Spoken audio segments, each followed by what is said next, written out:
Is this the best bushcraft knife ever made? I honestly don't know. Hi, Vito Wolf here, welcome to my channel and welcome to our farm. Today I want to show you a knife which accompanies me for 14-15 years now, and I don't know if this is the best bushcraft knife ever made, but I can say from deep inside my heart this is my absolute favorite knife, and not just because I made that on my own. If you want to know more about that, hang on. But before I tell you more about this knife, I just want to have a breakfast. If you don't want to watch that, you might skip a few minutes. But not only on weekends, but especially on working days, I enjoy the time sitting in our yard, especially when the weather is nice like today. More. Jesus, that cheese is great.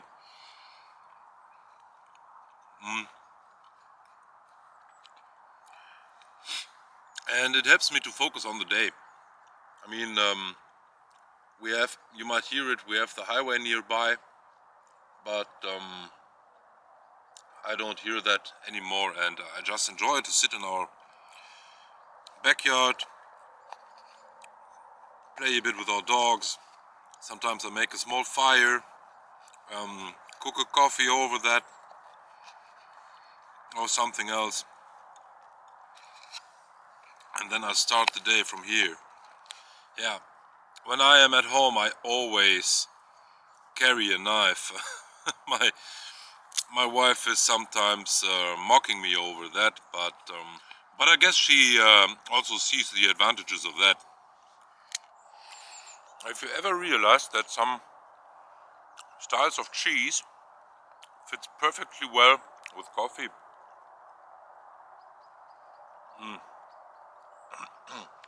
When we were in Finland, I ate the first time of my life leipäjuusto, and the Finns like to consume it together with coffee, and that fits really well. But also this Austrian mountain cheese, in my opinion, goes great with coffee. Sometimes it's strange. My wife was funny. She has home office today, and I just told her I grab my camera and go into the yard and play a bit, make some videos. And she was like, "With cheese and bacon, you live the life, man." And yeah, she's right. So what is so special about this knife? First of all, Puukkos in general are great all around knives, in my opinion, because they are small enough to carry them around wherever you go, yet they are not too brittle. They are razor sharp. You can carve with them. They are brilliant when it comes to woodwork. I mean, this is really, look at that, how it bites into wood, and you can make fine curls, fine shavings, but also remove bigger amounts of wood. And it is great for, I hope the camera gets it, for some delicate tasks. I mean, I have made several spoons or small whittling projects just with a puukko knife. They are excellent carving knives, and yeah, besides that you can use them for food prepping. And this was in fact one of the first knives I made in my life. I made that 14-15 years ago. It might be a bit older than my child, and of course before that I build some other knives and produce total crap. So, but this was the first knife I really was pleased by, and it wears lots of memory. I mean, as you can see, the handle is also decorated. I love to do that on my knives, and it became more and more over the years. First, I just added some. Can you see it? Yeah.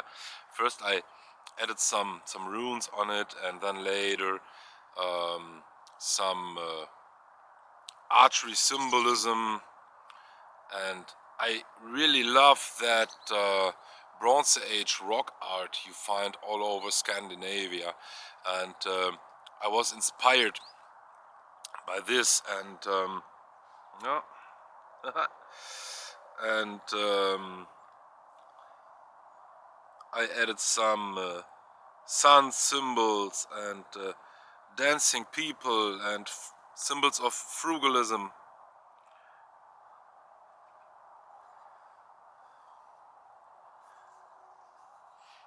I mean, have you recently seen that video about that Finnish soldier, that young dude in the snow with this military uniform, and seems to be such a nice guy, and he's talking about the puukkos he made, he sold to American soldiers, and he has such a friendly appearance, and for me it is heartwarming to listen to him, how excited he is about the puukko knives. And yeah, I really get his point, because I am not from Finland, I'm from Germany, but I really love Finnish puukko knives, and they are really like the Finnish Leatherman. You can do anything with them. I use this knife not for preparing food in the kitchen or just for carving. I also do leather work, and it's an excellent leather cutting knife, and you can thin out leather straps, or when you need to fold over the edge or something, or you want to sew leather together, and then sometimes you need to sharpen it out, to fade it out, and this is excellent for that. So we tend to say that is a bushcraft knife, that is a survival knife, and that is a kitchen knife, and that is, I don't know, a carving knife or something. And I mean, yeah, there are special tools for special tasks, and I am a friend of tools which are jacks of all trades. And I mean, these puukko knives, they combine everything, in my opinion. They are, in a survival situation, they might help you as well as cutting your sausage on a barbecue afternoon with your friends. And that might be the better survival knife for the most, because when you that carry every day, you have it with you in every situation. I mean, when I go to work or when I go to the groceries here, I mean, the German knife laws prohibit carrying knives over a certain length, and it was 12 centimeters, but I guess they changed it now. I'm not really sure about that, and I don't want to get any troubles. But when I am around here, around our farm, or I go into the woods, then I don't care. And when we are on vacation, especially Scandinavia, where we like to spend our vacations, then we are in the wild, and nobody cares about a knife on your belt. So I guess then it is the real survival knife, because you have that on you. So let's have a closer look on this. First of all, the sheath. Well, please, camera, can you focus on that? Yeah, thank you. First of all, the sheath. It's traditionally Scandinavian style, which I chose to make. So the leather seam on the back on the knife, it has a plastic insert. Nowadays on my knives I make, I use self-made wooden inserts, but as I said, that's several years old, and back then I used this plastic part for protecting the blade in the sheath. And I just made a simple loop, a simple belt loop, so I can attach that on the hook on my belt, and that is the traditional way of carrying a Puukkos knife. This acorn is just because back then I used that for labeling my leather goods. There's no deeper meaning behind that, and I mean these are just the letters of my last name and first name. And yeah, here I tried to attach some decorations with pyrography on that knife. Was not the best idea I ever had. But yeah, so the sheath grown or changed over the years. It is not dyed with leather dye. I used linseed oil for that, and it darkened over the time. So it was blank leather back then, and over the years it really became wonderful dark. It is a factory-made blade from Metalli in Finland, and I used this LPT, so that means it's progressively tempered or partially tempered. I guess progressively tempered, and you can see the hardening line there. So it's not a layered steel, but it's progressively tempered, and so the edge of the knife has 63 on a Rockwell scale, while the back is 57 or something, or 54 I guess, but that makes a really hard edge, and with this ATCRV2 steel you can get it really incredibly sharp. These LPT blades does not come with a secondary bevel like other Lauren blades, and yeah, back then there was this nice stamp in it. Nowadays this is another one I made. It's just lasered on the blade, which in my opinion is a step back, but it's still incredible and well-performing blade. Scandinavian knives just have their strength in wood cutting, and these blades are made for carving, and they really bite into the wood. But yet the blade is it's 3 millimeters or around 3 millimeters thick. It's still strong enough that you can make kind of kindlings or something, or if you want to, I don't know,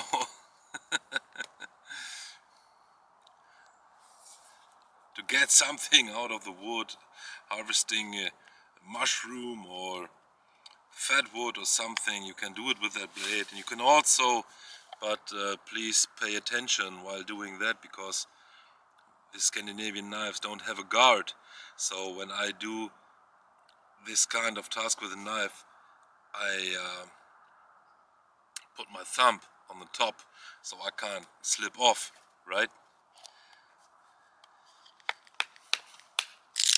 and you can with this technique you can carefully split wood.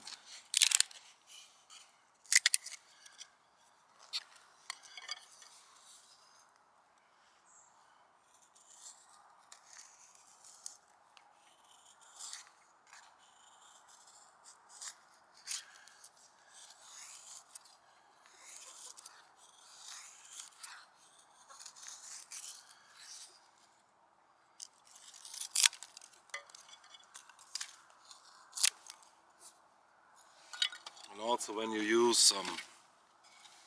some harder wood, this is maple, laying around in our garden now for months, and it's totally dried out and a very tough wood,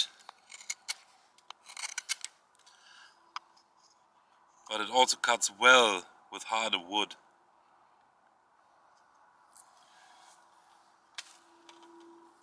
Best it performs obviously on softer wood like pine, spruce, birch and something. That is where this knife has its biggest strength.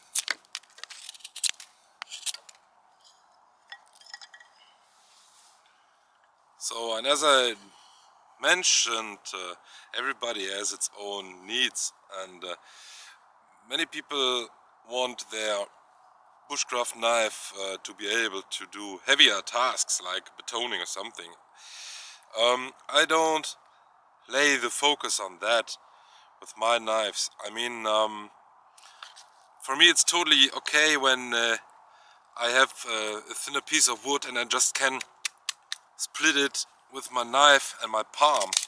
So for me that's enough, because for everything else I can carve a wedge or use an axe or something. You can do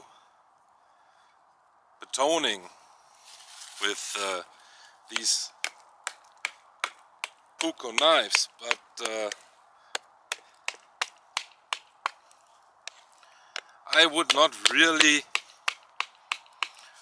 recommend that, because they have a stick tang and you put really big stress on that part of the blade.